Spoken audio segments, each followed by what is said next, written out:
আজ তোমাদের এমন একটা জায়গার সন্ধান দেব যা জঙ্গলমহল নামে পরিচিত। ঘন শালবন, মনোরম পাহাড়, উপজাতি সংস্কৃতি, প্রাচীন প্রাসাদ ও শান্ত নদী দ্বারা পরিপূর্ণ। তোমরা এতক্ষণে হয়তো ধরে ফেলেছো আমি কোন জায়গার কথা বলেছি। হ্যাঁ, ঝাড়গ্রাম। আজকের গল্প ঝাড়গ্রাম ঘিরে। তো চলো শুরু থেকে শুরু করা যাক। হ্যালো এভরিওয়ান, কেমন আছো তোমরা সবাই? আবার একটা নতুন ব্লগে তোমাদের সবাইকে স্বাগত। আমি তোমাদের হোস্ট আবার একটা নতুন ভিডিও নিয়ে তোমাদের সামনে হাজির হয়েছি। আজকের গল্পটা হচ্ছে ঝাড়গ্রাম ঘিরে। হ্যাঁ, এই কর্পোরেট মজদুরের তো আর এক সপ্তাহ টানা ছুটি পায়নি, তো দুদিন ছুটিতেই সে চলেছে ঝাড়গ্রামের পথে। সমস্ত গল্পটাই তোমাদের সাথে শেয়ার হবে। তার আগে ভিডিওটা ভালো লাগলে কি করতে হবে? লাইক, শেয়ার আর নতুন হলে সাবস্ক্রাইব করতে কিন্তু ভুলো না। তো চলো বাবা মহাদেবের নাম নিয়ে বেরানো যাক ঝাড়গ্রামের পথে। জার্নির শুরুটা কিন্তু ভালো হয়নি, কারণ আগের দিন রাতে খবর পেলাম ট্রেন প্রায় 2.5 থেকে 3 ঘন্টা মতো লেট। যেই ট্রেন ছাড়ার কথা ছিল সকাল 6:30 সেই ট্রেন ছাড়বে 9:45। সেই জন্যেই একটু লেট করে বাড়ি থেকে বেরোলাম। যখন হাওড়া ব্রিজের ওপর দিয়ে যাচ্ছিলাম দেখলাম দুপাশে ঘন কুয়াশার চাদর তখনও ঢেকে রয়েছে মা গঙ্গাকে। দূর থেকে প্রণাম জানিয়ে এগিয়ে চললাম হাওড়া স্টেশনের দিকে। হাওড়া স্টেশন যথারীতি সবসময় ব্যস্ততম স্টেশনের মধ্যে একটি। গিয়ে দেখলাম 22 নম্বরে আমাদের ট্রেন দেবে। ট্রেন ছাড়ার কথা ছিল তো 8:45, কিন্তু 9টা বেজে যাওয়ার পরও ট্রেনের দেখা নেই। ট্রেন যখন স্টেশনে ঢুকলো তখন প্রায় 9:10। সকালে ঝাড়গ্রাম যাওয়ার জন্য দুখানা ট্রেন আছে, একটা বারবিল জনশতাব্দী এক্সপ্রেস আর একটা হচ্ছে ইস্পাত এক্সপ্রেস। গত কয়েকদিন ধরে আমি এই ট্রেন দুটোর ওপর নজর রাখছিলাম যে এদের রানিং স্টেটাসটা কেমন, এবং বিগত কয়েকদিন ধরেই এদের প্রচণ্ড লেট হচ্ছিল। 2 থেকে 3 ঘন্টা তো নর্মাল, কোনো দিন 11 ঘন্টাও লেট হয়েছে। আমাদের মতো যারা পর্যটক অনেকেই একদিনের জন্য ঘাটশিলা বা ঝাড়গ্রাম ঘুরতে যাবে, তাদের কাছে এই দুটো ট্রেনই বেস্ট অপশন, যেটা 2 থেকে 2.5 ঘন্টার মধ্যে পৌঁছে দেবে। কিন্তু এত লেট করে গেলে আমাদের মতো পর্যটকদের খুবই অসুবিধা হয়। কর্তৃপক্ষের কাছে অনুরোধ, একটুখানি টাইম টেবিলের দিকে নজর দেবেন, কারণ এই রুটে প্রত্যেক দিনই ট্রেন লেট থাকে, যেটার ভোগান্তি আমাদের ফেরার সময়তেও পোহাতে হয়েছিল। যাই হোক, সেই সব কথা পরে হবে। আমাদের ট্রেন তো স্টেশনে ঢুকে গেছে। আজ আমি যাচ্ছি 22861 ইস্পাত এক্সপ্রেসে হাওড়া থেকে ঝাড়গ্রামের দিকে, যার দুটো টিকিটের ভাড়া পড়েছিল আমার 212 টাকা 70 পয়সা। আর যেহেতু শীতকাল তাই জন্য 2S-এ যাচ্ছিলাম, আর যথারীতি আমার ছিল উইন্ডো সিট। 2S-এ সিটিং অ্যারেঞ্জমেন্ট ছিল 3 করে, দুদিকে 3 জন করে। চার্জিং পয়েন্ট ছিল যথেষ্ট ভালো, লেগ স্পেস ছিল, সামনে বোতল হোল্ডার ছিল, ট্রে ছিল, এবং ওপরে লাগেজ রাখার যে স্পেসটা সেটাও যথেষ্টই বড় ছিল। আমার তো কোনো রকম কোনো অসুবিধা হয়নি। একে একে ট্রেনের সমস্ত প্যাসেঞ্জার উঠে পড়ল, কিন্তু ট্রেন ছাড়ার নাম নেই। হাওড়া স্টেশন থেকে যখন ট্রেনটা ছাড়লো তখন ঘড়ির কাঁটা 9:30 ছুঁই। এতক্ষণে তো আমাদের ঝাড়গ্রাম পৌঁছে যাওয়ার কথা ছিল, যদি ঠিক টাইমে ছাড়তো। হিসাব মতো 2 ঘন্টা 8 মিনিটে পৌঁছে যাওয়ার কথা আমাদের ঝাড়গ্রামে, মানে সেই সকাল 8:30টার কাছাকাছি।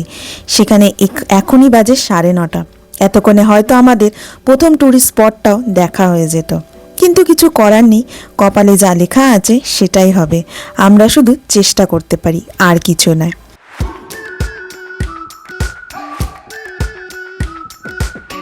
এবার আমি এই ট্রেনের ওয়াশরুম কীরকম সেটা তোমাদের বলবো। মোটের ওপর মোটামুটি ছিল ওয়াশরুম, মোটামুটি ক্লিনিং ছিল, পরিষ্কার ছিল, ওয়েস্টার্ন টয়লেট ছিল, বড় আয়না ছিল, কোনো লিকুইড সাবান ছিল না, তবে জলের ব্যবস্থা ছিল, হ্যাঙ্গার ছিল। ওভারঅল মোটামুটি ছিল। শর্ট জার্নির জন্য ওয়াশরুম ঠিক, বাট লং জার্নির ক্ষেত্রে এটা একটু প্রবলেমেটিক হতে পারে, এটা আমার ওপিনিয়ন। বেরিয়ে এসে দেখি পাশ দিয়ে যাচ্ছে হাওড়া পুরী ধৌলি এক্সপ্রেস। আগে এই ট্রেনটা হাওড়া থেকে ছাড়তো না, আমি আজই জানলাম এখন এটা হাওড়া থেকেই অপারেশন স্টার্ট করেছে। যাই হোক, বাইরে তখনও কিন্তু ঘন কুয়াশার চাদর ছিল, সূর্যি মামার কোনো দেখা ছিল না, আর ঠান্ডা যথেষ্ট ভালো ছিল, জানলা খোলার কোনো প্রশ্নই ছিল না। ট্রেন জার্নি মানে বাইরের পরিবেশকে উপভোগ করতে করতে সঙ্গে মুখ চালানো। তো সবার আগে দরকার ছিল চা। তখন অবধি চা এসে পৌঁছায়নি, বাট চলে এসেছিল পনির পকোড়া। হ্যাঁ, আমি ফার্স্ট টাইম দেখলাম পনির পকোড়া বিক্রি হচ্ছিল। 30 টাকায় 3 পিস না 4 পিস দিচ্ছিল। যাই হোক, গরম গরম চা চলে এসেছে, চাটা তো দরকার। চা খেতে খেতে প্রকৃতিকে উপভোগ করতে করতে এগিয়ে চলছিলাম ঝাড়গ্রামের পথে।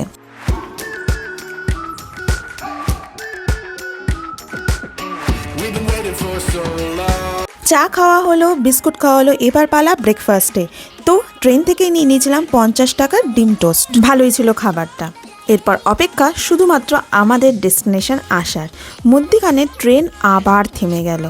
আর না, সত্যি কথা বলতে ভাল লাগছে না। এক তো ট্রেন লেটে ছাড়লো, তার উপর আবার দাঁড়িয়ে যাচ্ছে। জানি সিগন্যাল না পেলে ছাড়তে পারবে না, কিন্তু বোঝো ব্যাপারটা। আমরা আজকে আমাদের ঝাড়গ্রাম সাইট সিন ঘোরার কথা। ট্রেন লেট হলে আর কিভাবে ঘুরবো জানি না, কি লেখা আছে কপালে। দেখা যাক কি হয়, যা হবে সবই তোমাদের সাথে শেয়ার হবে।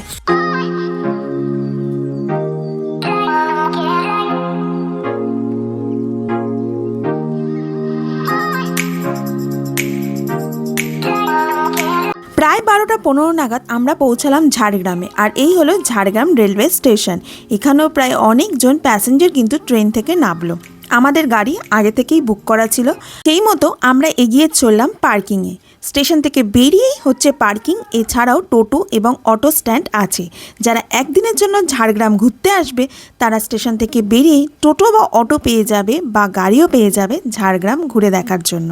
আমাদের প্ল্যান ছিল আজকে ঝাড়গ্রাম ঘুরে রিসর্টে যাওয়া এবং পরের দিন বেলপাহাড়ি দর্শন করা। ট্রেন লেট করার জন্য আমরা কয়েকটা ট্যুরিস্ট স্পট বাদ দিয়েছি। তো আজকে আমাদের প্রথম ট্যুরিস্ট স্পট ঝাড়গ্রামের হচ্ছে সাবিত্রী মন্দির। ঝাড়গ্রাম রেলওয়ে স্টেশন থেকে এর দূরত্ব বেশি না, আমাদের হার্ডলি 10 থেকে 12 মিনিট লাগলো স্টেশন থেকে এই অবধি আসার জন্য। তো চলো এবার ভিতরে ঢোকা যাক। এটি একটি অতি প্রাচীন মন্দির, যা প্রায় 350 বছরের পুরনো বলে মনে করা হয়। বহু শতাব্দী ধরে মোল্লাদেব রাজপরিবারের দ্বারা পূজিত হয়ে আসছে। এখানে একটি বিশিষ্ট পাথরের মূর্তি, মা সাবিত্রী দেবীর মূর্তি আছে। এছাড়া এখানে একটা বৃহৎ পুকুর আছে। এটাও শোনা যায় আগে এখানে নরবলি হতো, পরে সেই নরবলি প্রথা বন্ধ হয়ে যায়। শোনা যায় খরার হাত থেকে মুক্তি পাওয়ার জন্য এই নরবলি প্রথা চালু হয়েছিল। যদিও বিগ্রহের ছবি তোলা নিষেধ ছিল, তাই মন্দির প্রাঙ্গণ ঘুরে কিছু ভিডিও তোমাদের সামনে তুলে ধরলাম। মন্দির প্রাঙ্গণে এখন একটা সুন্দর বাগান নির্মিত করা হয়েছে। নানান রকমের ফুল দিয়ে সাজানো এই বাগান দেখতে খুবই ভালো লাগছে এবং বোঝা যায় রোজই এর পরিচর্যা করা হয়। এখানে খানিকটা সময় কাটালাম, কাটিয়ে এবার পালা আমাদের পরবর্তী গন্তব্যে যাওয়ার জন্য। তো চলো যাওয়া যাক।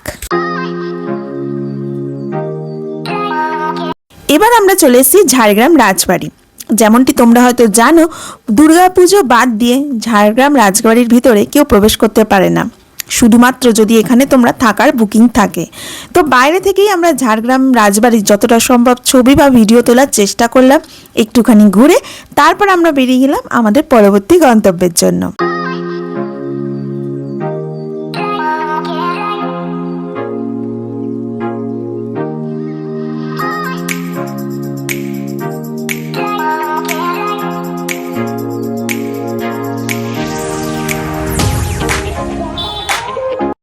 তো চলো এবার গাড়িতে ওঠা যাক। আর যাওয়ার পথে চোখে পড়লো যে একটা রেস্টুরেন্টও এখানে রয়েছে, সময় থাকলে হয়তো এখানে কিছু খাওয়া যেত। আর বাঁদিকে লক্ষ্য করলাম একটা বিরাট বড় পুকুর এবং একটা বহু প্রাচীন বটগাছ ছিল। এত সুন্দর ভালো লাগলো যে কিছুটা ভিডিও আর ছবি তোমাদের সামনে তুলে ধরলাম। তোমাদের কেমন লাগলো জানিও তো আমাকে।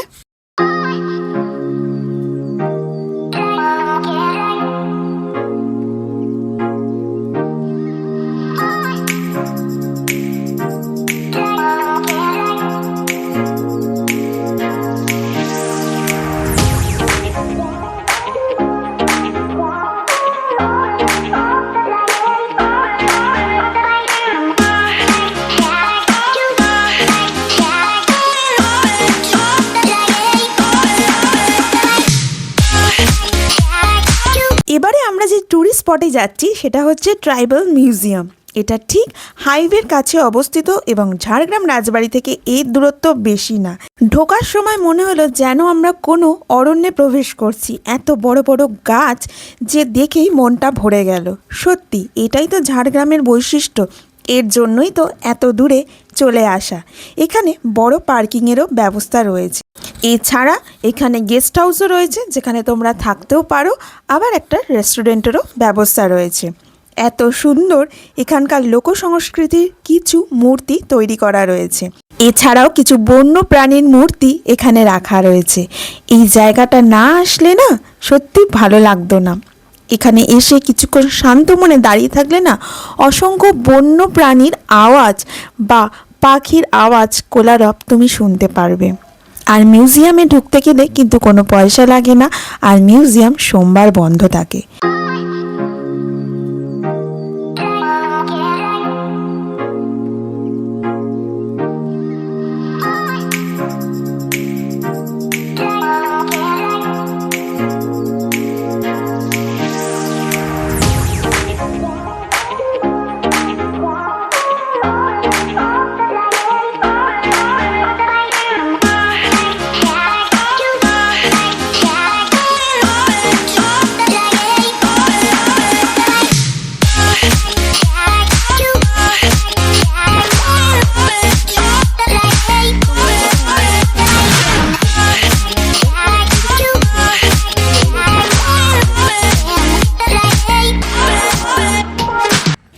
এটির মধ্যে আদিবাসী উপজাতির সংস্কৃতি, শিল্প এবং জীবনধারার প্রদর্শন করা হয়।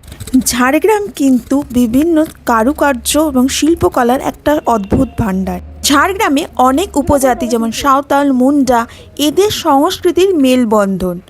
এখানে তোমরা তাদের জীবনযাত্রার অনেক নিদর্শন দেখতে পাবে। তারা কিভাবে জীবিকা নির্বাহ করত, তারা কিভাবে সাঁওতাল বিদ্রোহ বা নীল বিদ্রোহের সময় রুখে দাঁড়িয়েছিল, সব কিছুই পাবে। তাদের নৃত্য, সঙ্গীত, কি ব্যবহার করা হতো, সব কিছুরই নিদর্শন এইখানে আছে। এমনকি বিখ্যাত ছৌ নাচেরও সমস্ত কিছু নিদর্শন তোমরা এখানে পাবে। অস্ত্র শস্ত্র থেকে শুরু করে তাদের বাসনপত্র সবই এখানে পাবে। তাই জন্য যদি কোনো দিন ঝাড়গ্রামে আসো, এই জায়গাটা ভুলেও মিস করো না। কথা দিচ্ছি তোমাদের খুব ভালো লাগবে এবং ইতিহাসকে তোমরা আরও কাছ থেকে জানতে পারবে, এবং কথা দিচ্ছি ভালো লাগবে। আমরা বেশ অনেকটা সময় ধরেই এই জায়গাটাকে ঘুরে দেখলাম, কারণ এই জায়গা ছেড়ে যেতে ইচ্ছা করছিল না। ইতিহাসের এত কিছু এখানে আছে না, রসদ, কিছু বলার নেই।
কমপ্লিট হলো। এটা নিয়ে আমাদের 3rd নম্বর আজকে ট্যুরিস্ট ডেস্টিনেশন হলো। এরপর আমরা যাব নেক্সট ট্যুরিস্ট স্পটের দিকে। তো চলো, সাথে দেখো আর কেমন লাগছে ভিডিওটা অতি অবশ্যই কিন্তু কমেন্টে জানাতে ভুলো না। তো চলো এবার নেক্সট স্পটে যাওয়া।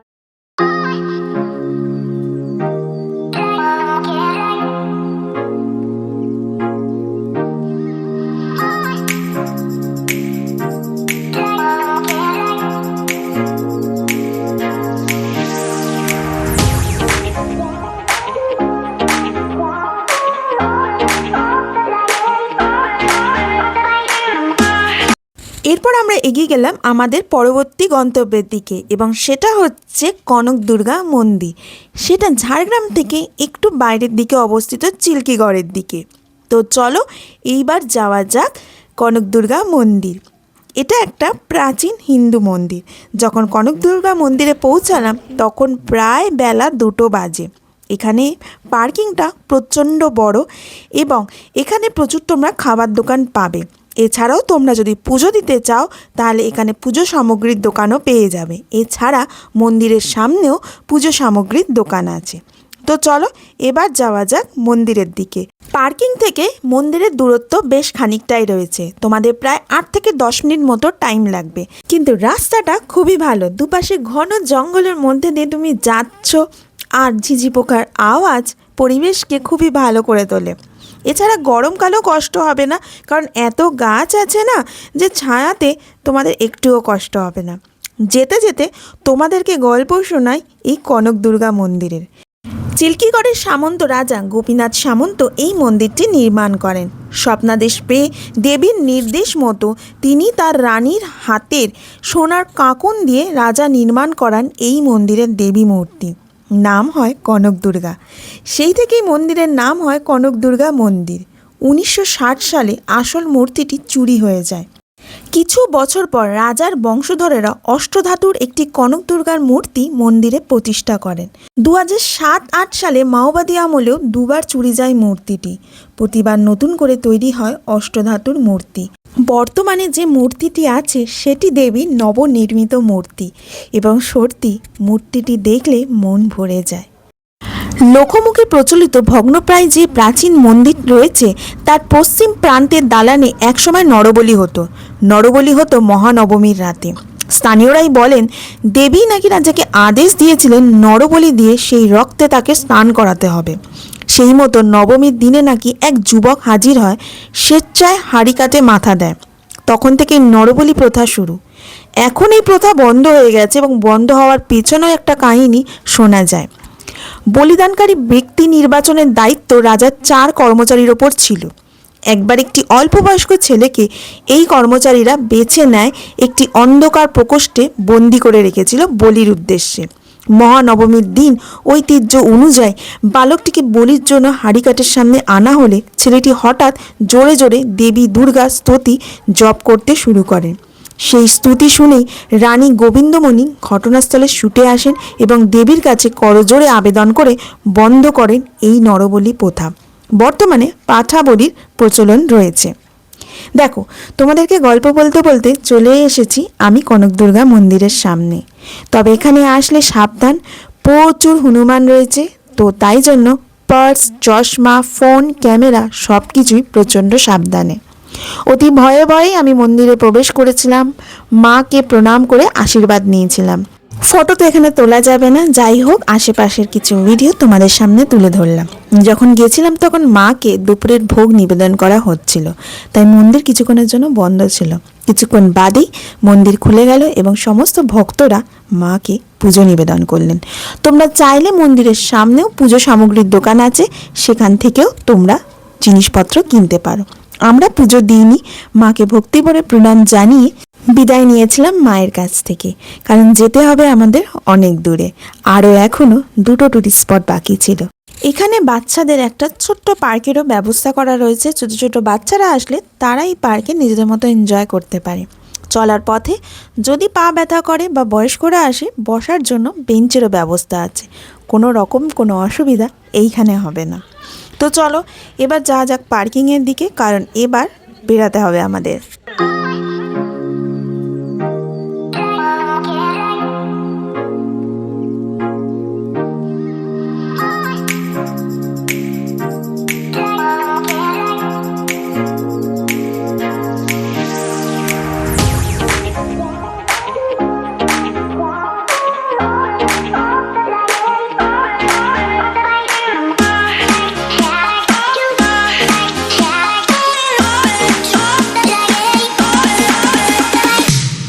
ঢোকার সময় আমরা মন্দিরের যে ফ্রন্ট গেটটার কোনো ছবি বা ভিডিও নিতে পারিনি, তাই জন্য বেরোনোর সময় দাঁড়িয়ে পড়লাম কিছু ছবি নেওয়ার জন্য। হাইওয়ে থেকে তোমাদের অনেকটাই ভিতরে ঢুকতে হবে।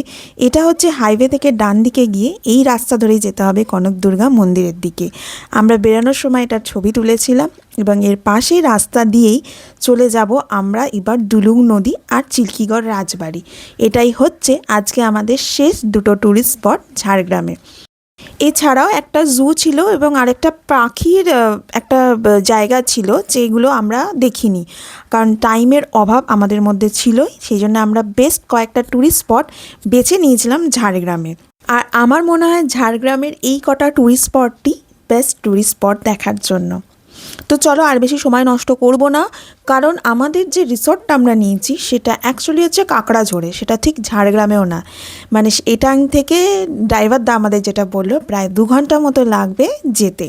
প্রথমে দেখবো আমরা ডুলুং নদী, কারণ এই ডুলুং নদী ক্রস করেই আমাদের যেতে হবে চিল্কিগড় রাজবাড়ি। এই হইল ডুলুং নদী। ঝাড়গ্রাম থেকে চিল্কিগড় যাওয়ার এই নদী পথটাকে পেরানোর জন্য এই ব্রিজটি নির্মাণ করা হয়েছে। এখন শীতকাল বলে ডুলুং নদীতে জল নেই, কিন্তু ড্রাইভার দা বলল বর্ষাকালে এই জল এত বেড়ে যায় যে ব্রিজটা জলের তলায় চলে যায়, তখন কিন্তু যাতায়াতের খুব অসুবিধা হয়। তখন চিল্কিগড় রাজবাড়ি যাওয়া যায় না যারা ঝাড়গ্রাম ঘুরতে আসে, তখন এই ব্রিজটা চলে যায় জলের তলায়। এখন শীতকাল বলেই নদীতে অত জল নেই।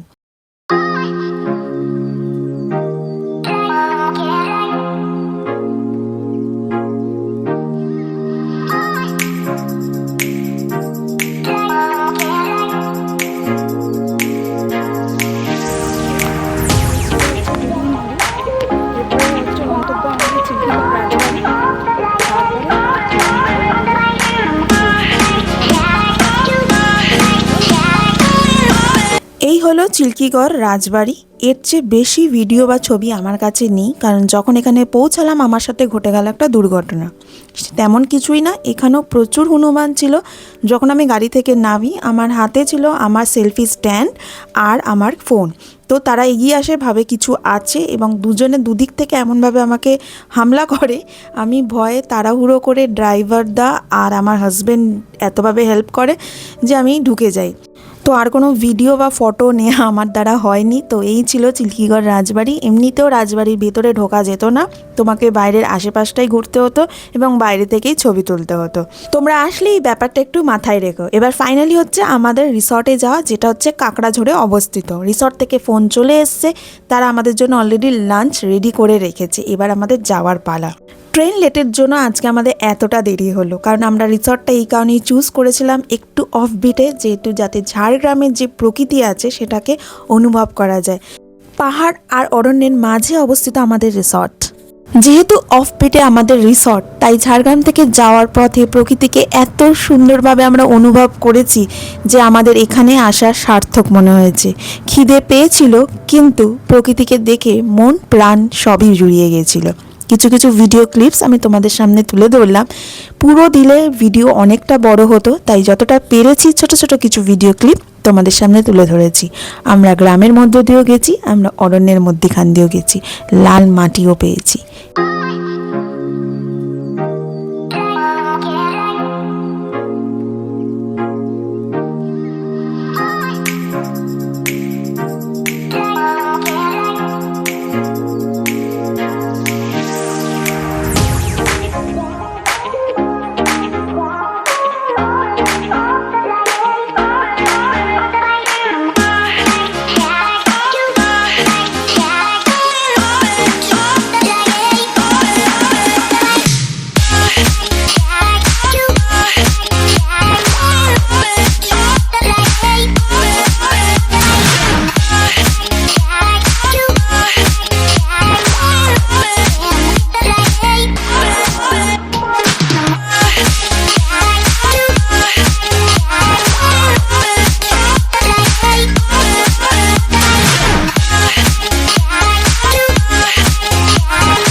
সূর্যদেবতা তখন পশ্চিম দিকে ঢলে পড়েছে। শীতকাল মানেই রাত বড় দিন ছোট। প্রায় 4:30 নাগাদ আমরা গিয়ে পৌঁছলাম আমাদের রিসর্টে, কাকড়াঝোড়ে ঝিনুক ক্যাম্পে। সেই রিসর্টের গল্প শুনতে গেলে একটু অপেক্ষা করতে হবে। আজ এই পর্বটা বানিয়েছিলাম কলকাতা থেকে কিভাবে ঝাড়গ্রাম এলাম এবং ঝাড়গ্রামে কি কি ঘুরলাম। পরবর্তী পর্বে থাকবে কাকড়াঝোড়ের ঝিনুক ক্যাম্পের যাবতীয় তথ্য, মিস করলে কিন্তু চলবে না। তো ভিডিওটা আজ এই অবধিই রাখলাম। কেমন লাগলো অতি অবশ্যই কমেন্টে জানিও। খুব তাড়াতাড়ি দেখা হচ্ছে পরের পর্ব নিয়ে। Till then take care, tata.